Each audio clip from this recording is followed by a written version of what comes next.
Simple interest and compound interest. भाई simple interest का मतलब होता है साधारण ब्याज और कंपाउंड इंटरेस्ट का मतलब होता है चक्रवृद्धि ब्याज। ये ब्याज का मतलब एक्चुअल में है क्या? सिंपल इंटरेस्ट को हम खाली इंटरेस्ट भी कहते हैं। इसका मतलब क्या है, जो बैंक में, या मान लिए कि एक इस संता ने बंता को 100 रुपये दिए। संता ये है, ये बंता है, इन्होंने इनको 100 रुपये दिए। अब 1 महीने बाद या 2 महीने बाद या जब इनको ये 100 रुपये रिटर्न करेंगे, इनके उधार दिए थे इन्होंने, अभी इनको रिटर्न करेंगे, 100 रुपये तो देंगे, साथ में 10 या 20 रुपये एक्स्ट्रा देंगे। वो 10 या 20 रुपये एक्स्ट्रा जो दिए वही ब्याज कहलाता है। समझ में आ गई? इसी तरह ये काम लेन देन जो है बैंक से होता है। बैंक में आपने 10,000 रुपये जमा किए, वो 10,000 रुपये का बैंक अपना इस्तेमाल में करेगा अलग अलग चीज़ों में, ठीक है, लोन देने में और लेने में और बहुत सारी चीज़ों में इस्तेमाल करता है। और उस पैसे से वो अपना प्रॉफिट जनरेट करता है। और वो प्रॉफिट जो जनरेट करता है, तो आपके, क्योंकि आपका पैसा लेके उसने अपना काम बनाया है, तो उस प्रॉफिट में से कुछ % आपको भी देगा। तो मान लिए कि आपसे उसने 10,000 रुपये आपने वहाँ जमा किए, 1 साल के लिए जमा किया। जब 1 साल पूरा हो गया, आप निकालने गए, तो वो 10,000 रुपये तो मिलेंगे आपको, साथ में 500 रुपये या 800 रुपये और मिलेंगे। तो वो जो 500 या 800 रुपये और मिले, वो आपका ब्याज हो गया, वही आपका इंटरेस्ट है। इंटरेस्ट का मतलब समझ में आ गया? और फिर आपने 2 साल 3 साल 4 साल लग पड़े रहने दिए, तो हर साल ब्याज पे ब्याज, ब्याज पे ब्याज, ब्याज पे ब्याज बनता गया। यानी ब्याज के ऊपर जो ब्याज बने, ये भी याद रखिए, वो कंपाउंड इंटरेस्ट होता है। ठीक है, इस केस में हर एक साल के लिए इंटरेस्ट, सिंपल इंटरेस्ट निकालते जाते हैं, और वो जो पिछले साल वाला जो सिंपल इंटरेस्ट निकलेगा, वो अगले साल के लिए प्रिंसिपल बन जाता है। यानी वो जो ब्याज निकला, वो अगले साल के लिए अमाउंट में ऐड होके वो प्रिंसिपल बन गया, अगले साल प्रिंसिपल जो बन जाता है। ठीक है, चलिए वो बात की बात है, पहले इसमें समझेंगे है क्या चैप्टर में। इस चैप्टर में ये सारी चीज़ें हैं जो देखिए, simple interest compound interest chapter है। इंटरेस्ट माने ब्याज होता है, प्रिंसिपल माने, इसमें एक 3 बातें मेन हैं, प्रिंसिपल, रेट, टाइम। प्रिंसिपल माने होता है, ये स्कूल के प्रिंसिपल की स्पेलिंग है, वही है। एक प्रिंसिपल होता है सिद्धांत वाला PLE, ये PAL, ये स्कूल वाला है। और ये स्कूल वाले प्रिंसिपल को प्रधानाचार्य कहते हैं, लेकिन मैथ में सिंपल इंटरेस्ट के चैप्टर में इसी को हम कहते हैं, बैंक में जो आपने पैसा जमा किया है या बैंक से आपने जो लोन लिया है, वो आपका प्रिंसिपल कहलाता है। ठीक है, अब आपने जमा किया तो बैंक आपको एक्स्ट्रा देगा उसको यूज़ करने के बाद। ठीक है, वो कितने रुपए एक्स्ट्रा देगा, वो इस रेट पर डिपेंड करता है कि कितने % आपको बैंक ऑफ़र कर रहा है कि भाई आपको 7%, 5%, 8%, 10% आपको हम देंगे आपके पैसे पे। तो ठीक है, किस हिसाब से बैंक ब्याज देगा उसे हम कहते हैं रेट %। टाइम, कितने साल तक बैंक में आप पैसा जमा रख रहे हैं, जमा रहा आपका, वो टाइम कहलाता है। ठीक है, मतलब 2 साल, 10 साल, 20 साल, 50 साल, वो आपका टाइम है। उस हिसाब से आपको इंटरेस्ट मिलेगा। अब सिंपल इंटरेस्ट निकालना कैसे है, निकलता कैसे, इसका फॉर्मूला यही है, ये 3 चीज़ों को मल्टीप्लाई कर दो, 100 से डिवाइड कर दो। प्रिंसिपल यानी जितने पैसे आपने जमा किए वो, और जितना रेट % बैंक दे रहा है आपको, परसेंटेज में होता है रेट हमेशा, और जितने टाइम तक आपने बैंक में पैसा रखा है, ये तीनों को मल्टीप्लाई किया और 100 से डिवाइड कर दिया। ठीक है, PRT/100 कहते हैं इसको, सिंपल इंटरेस्ट के फॉर्मूले को। और सिंपल इंटरेस्ट को शॉर्ट में इंटरेस्ट भी कहते हैं। और इधर कंपाउंड इंटरेस्ट है। कंपाउंड इंटरेस्ट का फॉर्मूला होता है अमाउंट माइनस प्रिंसिपल। क्या होता है?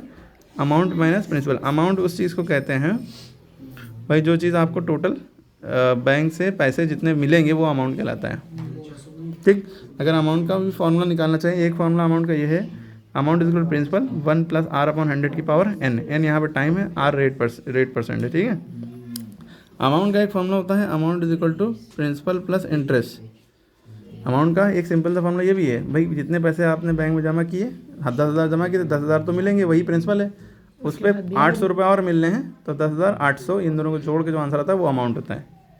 ठीक है, अमाउंट का दूसरा फॉर्मूला ये है, amount is equal to principal. यहाँ पे मल्टीप्लाई लगा लो, चाहे ना लगाओ, यहाँ मल्टीप्लाई हिडन है। प्रिंसिपल 1 + R/100, जस्ट इसके अपॉन 100 की पावर, होल की पावर n, यहाँ से होल पावर n। ठीक है, तो दोनों के फॉर्मूला समझ में आ गए।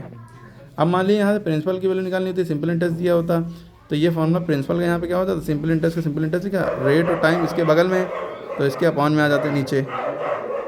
ठीक है, और इधर प्रिंसिपल की वैल्यू निकाली थी, वो यहाँ पर रहा जहाँ पर यहाँ था, और ये 100 इधर क्रॉस मल्टीप्लाई हो गया।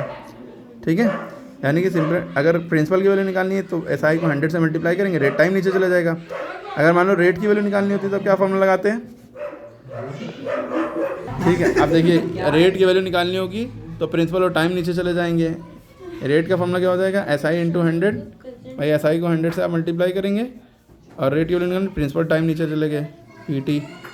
ये रेट का फॉर्मूला बन गया। टाइम की वैल्यू निकालनी है तो SI इंटू 100, मतलब इसको इससे मल्टीप्लाई करेंगे, क्रॉस मल्टीप्लाई, ये दोनों इधर को नीचे क्रॉस मल्टीप्लाई होंगे, P इंटू R, प्यार, ठीक है। ये किसका होगा? टाइम का फॉर्मूला, ठीक है, क्लियर होगी। इसी तरह से यहाँ से भी फॉर्मूले से फॉर्मूला बन जाता है भाई, अमाउंट जो प्रिंसिपल प्लस इंटरेस्ट था, ठीक है, एक compound interest formula, amount minus principal, अलग फॉर्मूला, एक अमाउंट का फॉर्मूला ये है, ठीक है।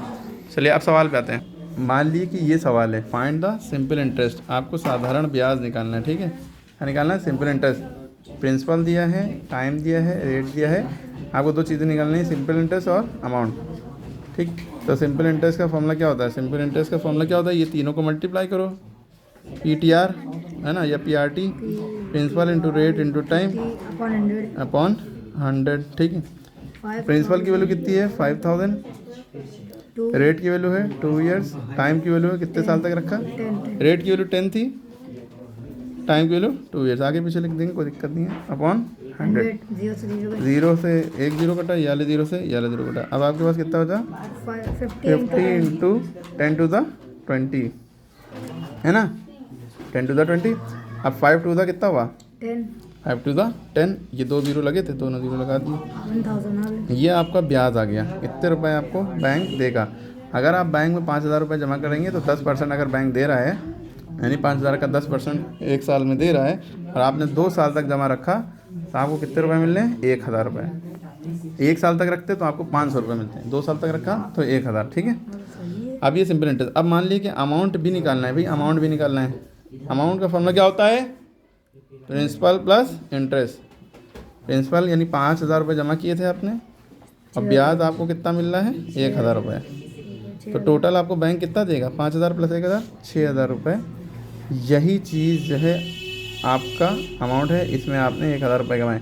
लेकिन इस्लामिक कानून के अकॉर्डिंग ये 1000 रुपये लेना हराम है, लेकिन आपको मजबूरी है, ठीक है, तो आप ले लेंगे, लेकिन अपने इस्तेमाल में नहीं ले आएंगे। किसी गरीब को बिना सवाब की नीयत से, बिना पुण्य की नीयत से दे देंगे, या उसकी ज़रूरत में लगा देंगे जो उसको ज़रूरत होगी, क्योंकि इस पर सवाब भी नहीं मिलेगा। इतना गंदा पैसा माना जाता है, ठीक है, ब्याज का पैसा। लेकिन क्योंकि बैंक में है, आप बैंक में ज़रूरत भी है तो करना भी है, तो और बैंक से नहीं लेंगे तो बैंक अपने इस्तेमाल में लाएगा, सूद ब्याज का कारोबार करेगा, और सूद ब्याज इस्लाम में हराम है, ठीक है। तो आप लेके किसी गरीब को बिना सवाब की नीयत से दे दें, वरना बैंक में पैसे ही ना रखें। लेकिन आजकल की मजबूरी ऐसी है कि रखना ही पड़ेगा ऑनलाइन पेमेंट के लिए, और भी बहुत सी बातें हैं। तो ये हमने जो निकाला है, ये सिंपल इंटरेस्ट निकाला है। अब मान लिए कि आपको कंपाउंड इंटरेस्ट निकालने को आता, तब कैसे करते हैं ये देखिए। तो आपके सामने ये सवाल है कि कंपाउंड इंटरेस्ट निकालना है, तो ये प्रिंसिपल हो गया, 5000 रुपये जमा किए थे, 2 साल तक जमा किए, 10% पर एनम आपको मिलेगा। तो आपने ये गिवन नोट कर लिया, ठीक है, ठीक। अब कंपाउंड इंटरेस्ट निकालना है, तो पहले आप सिंपल इंटरेस्ट निकालिए। कंपाउंड इंटरेस्ट निकालना है तो आपके 2 मेथड है यहाँ पे, लेकिन आप पहले एक सिंपल मेथड है, सिंपल इंटरेस्ट निकालिए, जो कि इसका फॉर्मूला होता था P into R into T upon 100, ठीक। प्रिंसिपल की वैल्यू 5000 है, रेट की वैल्यू 8 है। अरे यार कौन सा क्वेश्चन कर दिया? रेट की वैल्यू 10 है, ठीक है, रेट की वैल्यू 10 है, ठीक है, ठीक है, रेट की वैल्यू 10 है, टाइम की वैल्यू 2 ईयर अपॉन 100। 0 से याला 0 कटा, याले 0 से याला 0 कट गया, अच्छा 500 इंटू 2 1 2, ठीक है, 5 टू द 10, 1000 वैसे भी आएगा, चाहे कैसे भी मल्टीप्लाई किया 1000। तो ये आपका पहले साल का, 1 साल का ब्याज आ गया। तो आप यहाँ पे लिख सकते हैं इंटरेस्ट फॉर फर्स्ट ईयर, यानी पहले साल का ब्याज, ठीक है। तो ये आ गया इंटरेस्ट, पहले साल का ये आ गया। तो अब अमाउंट का फॉर्मूला क्या होगा? Principal plus interest. प्रिंसिपल कितना है? 5000 जमा किया था, इंटरेस्ट कितना आया? 5000 प्लस 1000, ये हो गया 6000। तो ये जो अमाउंट आया है पहले साल का, जो अमाउंट आपको पहले साल का बैंक देगा, ये सेकेंड ईयर का, क्योंकि 2 साल तक जमा रखा ना, तो ये जो अमाउंट आया है सेकेंड ईयर का प्रिंसिपल बन जाएगा। तो पहले साल का जो अमाउंट है वो सेकेंड ईयर का प्रिंसिपल हो जाएगा। तो आप यहाँ पे फिर इंटरेस्ट फॉर सेकेंड ईयर निकालेंगे, इंटरेस्ट फॉर, तो इंटरेस्ट फॉर सेकेंड ईयर जब आप निकालेंगे, तो इंटरेस्ट निकालने के लिए यानी सिंपल इंटरेस्ट का फॉर्मूला फिर से लगाएंगे आप, P into R into T upon 100, है ना। तो प्रिंसिपल क्या है? प्रिंसिपल आपकी ये हो जाएगा, ये जो अमाउंट था ये प्रिंसिपल हो जाएगा। अब वो प्रिंसिपल 5000 नहीं लिखा जाएगा, ठीक है। ये कंपाउंड इंटरेस्ट निकालने के लिए ऐसे ही करते हैं, ठीक है, क्योंकि इंटरेस्ट पे इंटरेस्ट निकलता है। रेट कितना है? रेट 10% है। एक गलती हुई है भाई, एक गलती ये है, क्योंकि पहले साल के लिए इंटरेस्ट निकाल लेते यहाँ टाइम पीरियड 2 लिखी है तो 2 नहीं लिखेंगे, एक ही लिखेंगे, ठीक है। एक एक साल के लिए अलग अलग निकालना है ना। तो यहाँ पे 1 बचेगा, 500 बनता 500, ये समझ गए आप लोग। तो प्रिंसिपल आपका 5000 और रेट आपका 500, तो ये आ जाएगा। तो इन दोनों को जब जोड़ेंगे तो 5500 आ जाएगा, ये आपका अमाउंट हो गया। तो यही प्रिंसिपल बन जाएगा 5500, 5500 आपका प्रिंसिपल बन गया। और रेट आपका कितना है 10, और टाइम की फिर 1 ईयर, क्योंकि नेक्स्ट ईयर का है। और ये दोनों जीरो से, चाहे एक जीरो को काटिए, एक जीरो ये अलग काटे, चाहे ये दोनों जीरो काट दिए, ठीक है, कोई फ़र्क नहीं। 550 इंटू 1 बंदा 1, नीचे 1 बचा नहीं लिखते हैं, 550 बंदा 550। ये सिंपल इंटरेस्ट आपका सेकेंड ईयर का आ गया, ठीक है। तो टोटल आपको कितना मिलेगा भाई, इतना ब्याज प्लस 500 और, ठीक है। तो टोटल इंटरेस्ट कितना मिलेगा, टोटल इंटरेस्ट आप ऐसे भी निकाल सकते हैं, इंटरेस्ट फॉर फर्स्ट ईयर और इंटरेस्ट फॉर सेकेंड ईयर। पहले साल का 500 था, दूसरे साल का 550, तो 1050 आंसर आ गया। क्लियर है। इसी सवाल को करने का दूसरा मेथड ये है कि आप कंपाउंड इंटरेस्ट निकालना है तो आप पहले अमाउंट निकालिए। अमाउंट का फॉर्मूला होता है amount is equal to principal 1 + r/100 की पावर n। जब कंपाउंड इंटरेस्ट निकलेगा तो अमाउंट का ज़्यादा फॉर्मूला लगेगा, ठीक। आपने वैल्यू पुटअप की है, प्रिंसिपल की वैल्यू 5000 है, 1 + रेट की वैल्यू 10/100 की पावर, टाइम जो है n की वैल्यू, n को टाइम कहते हैं, टाइम की वैल्यू 2 है। अभी 0 से 0 कटा, 1/10 बचा, ठीक। अब इसको कैसे सॉल्व करेंगे भाई, 10 को इससे मल्टीप्लाई करेंगे, 10 बंदा 10 + 1, 10 + 1 11, 11/10 हो गया, ठीक है। ये सब सॉल्व हो गया, पावर 2 है, 11/10 की पावर 2 है, तो 11 को 2 बार मल्टीप्लाई किया, 10 को 2 बार मल्टीप्लाई किया, ठीक। अब ये 0 0 सारे कट गए, आपको सोचा 50 इंटू 11 11 121 है ना।